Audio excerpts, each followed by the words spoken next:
Buenas noches, sean ustedes bienvenidos a este espacio de conversación de nombre Punto de Fuga, con el gran maestro Pablo Iriarte. Gran maestro. Gusto, mi querido señor.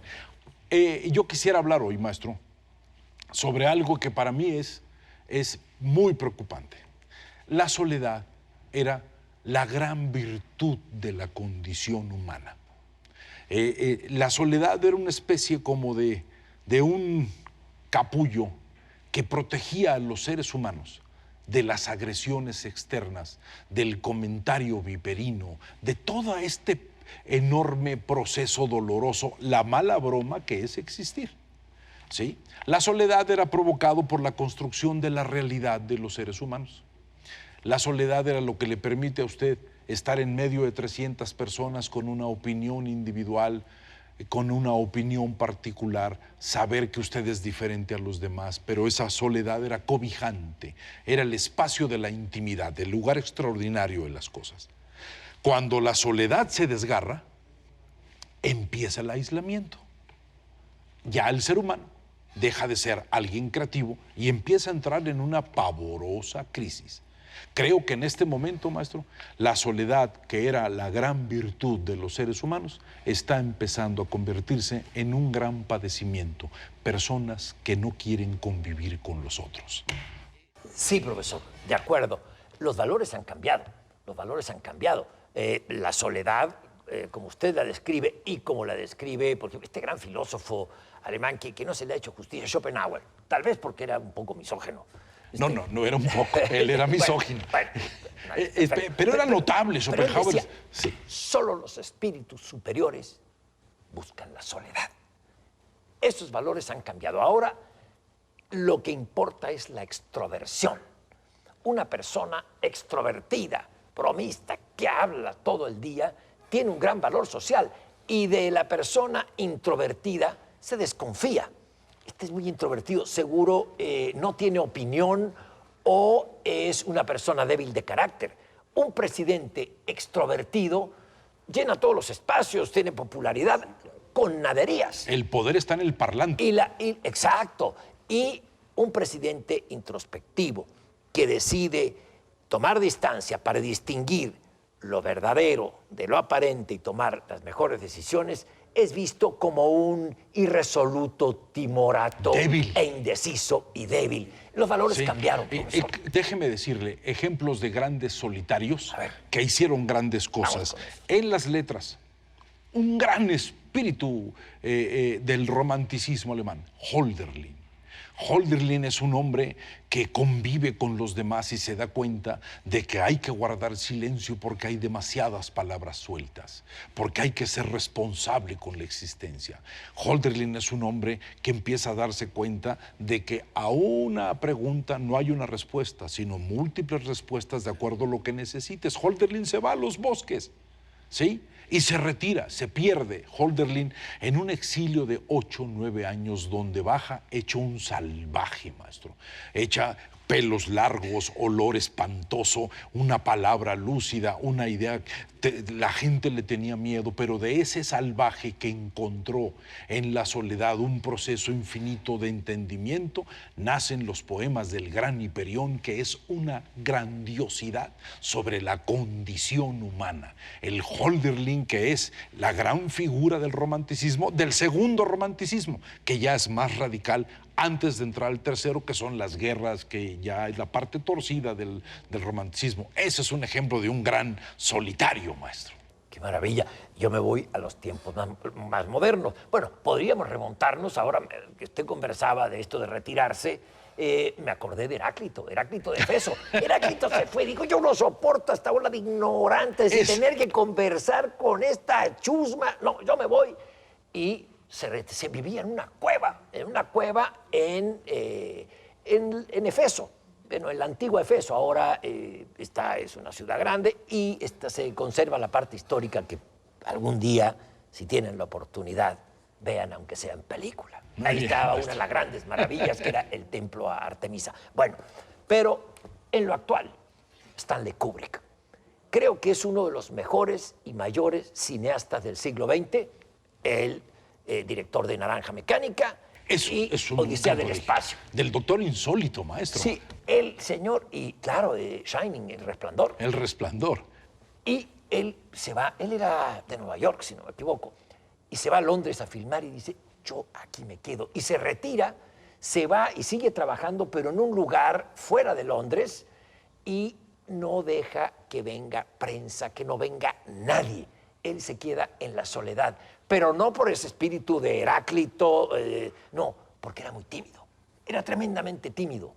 No se le conocía, muy raras veces se dejaba ver en público y hay pocos retratos de Luego Kubrick. usted habla del carácter del ser humano introvertido. Introvertido, pero genial. Sí, claro. E incluso hay una anécdota de que una persona lo suplantó y se vestía y decía que era Stanley Kubrick y aprovechaba todos los agasajos y homenajes para Kubrick. Y no, Kubrick estaba escondido en una parcela afuera de Londres. Eso que dice de la introversión, déjeme decirle que una de las características grandiosas de la personalidad humana se denomina introversión voluntaria. Sí.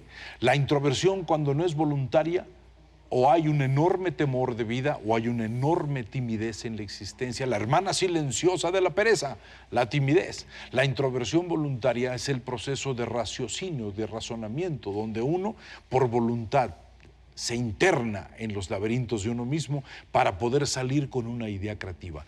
Esa introversión voluntaria es una maravilla. ¿Qué está sucediendo?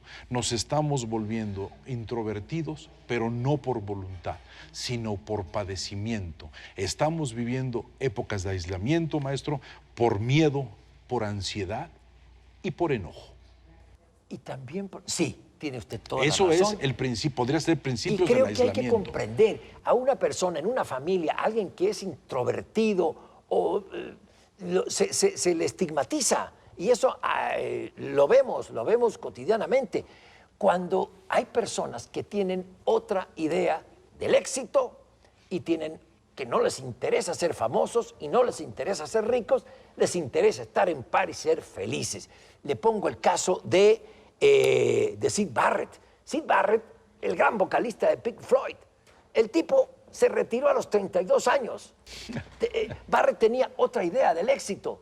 Él dijo, yo me voy a vivir, se fue a vivir con su mamá al estado de Massachusetts y se olvidó de todo. Nunca dio una entrevista ni recibió la prensa. Y era un genio.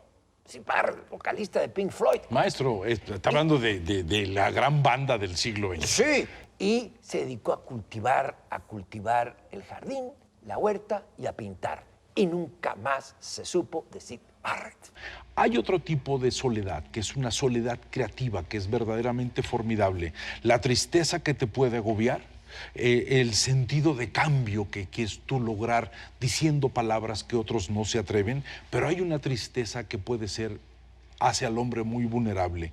El tedio social, estamos en épocas de tedio, la gente se aburre muy fácilmente. Ah, claro. Sí, el aburrimiento. Hay que estar en la euforia perpetua. Exactamente, maestro. Y la otra es la depresión que mata, maestro, que ya es un problema colectivo, ¿sí? Sí.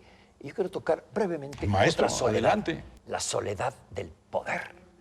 Los poderosos, sobre todo cuando son autoritarios, son personas absolutamente solas y toman decisiones descabelladas porque a su alrededor tienen una corte, son víctimas de la adulación de quienes lo rodean. Todo es, sí, señor, qué bien lo hace, señor, aunque esté cometiendo. Yo le aseguro que en este momento Vladimir Putin estaba rodeado de personas que le decían qué bien va la expedición, su expedición punitiva contra los nazis de Ucrania. ¿Usted cree que alguien le daba la contra a Francisco Franco, maestro? ¿A Stalin? Jamás, maestro.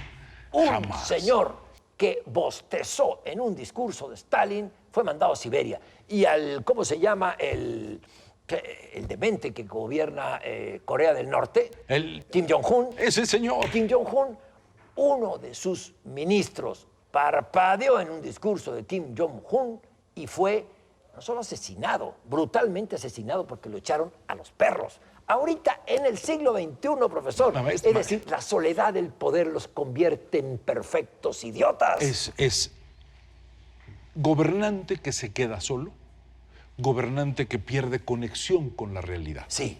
¿Sí? no es conexión con la existencia, es perder el proceso de la realidad, porque la realidad es cambiante.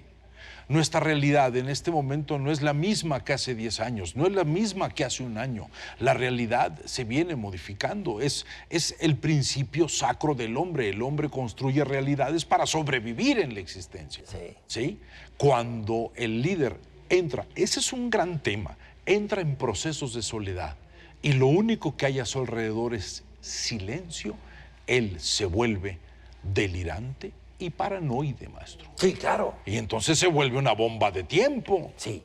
Desconfían hasta de su esposa, no confían en nadie. Y hay otro tipo de soledad en política. Maestro, Trujillo, Fidel Castro, Trujillo, eran seres delirantes. Perdón, lo interrumpí, maestro. Bueno, a Castro lo trataron de matar 40 o 50 veces y había alguna razón, pero otros, ninguna. No, yo iba a la soledad de los políticos porque los aíslan.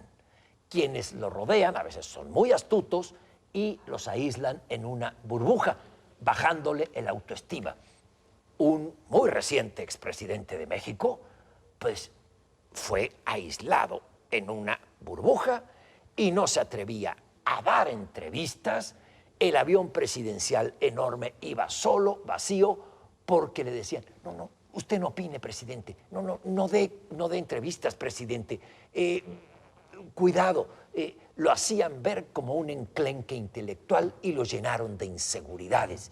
Y ese hombre que tenía un gran poder comunicativo cuando fue gobernador, en la presidencia se empequeñeció, porque una burbuja encabezada por un Rasputín lo hizo sentirse el enclenque intelectual más grande de México. No, hombre, gran tema, maestro. Y yo le puedo decir otro personaje que a mí me llama, que me provoca un gran interés. La soledad del gran Nixon, que se fue quedando solo en los laberintos de su propia soberbia, maestro.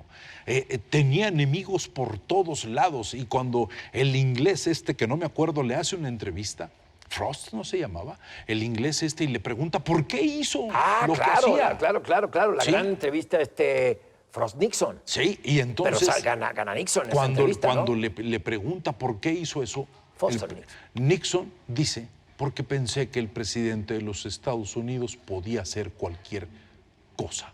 En ese delirio de la soberbia, le recuerdo una frase de San Agustín definiendo la soberbia, maestro. El soberbio camina por los laberintos de su propio palacio, cantando alabanzas a él mismo.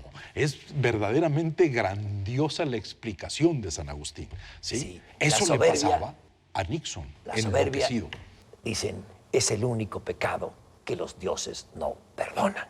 Es la ibris, maestro. Sí. Ahí te la mandan para que te descontroles. Exacto, es una enfermedad del poder.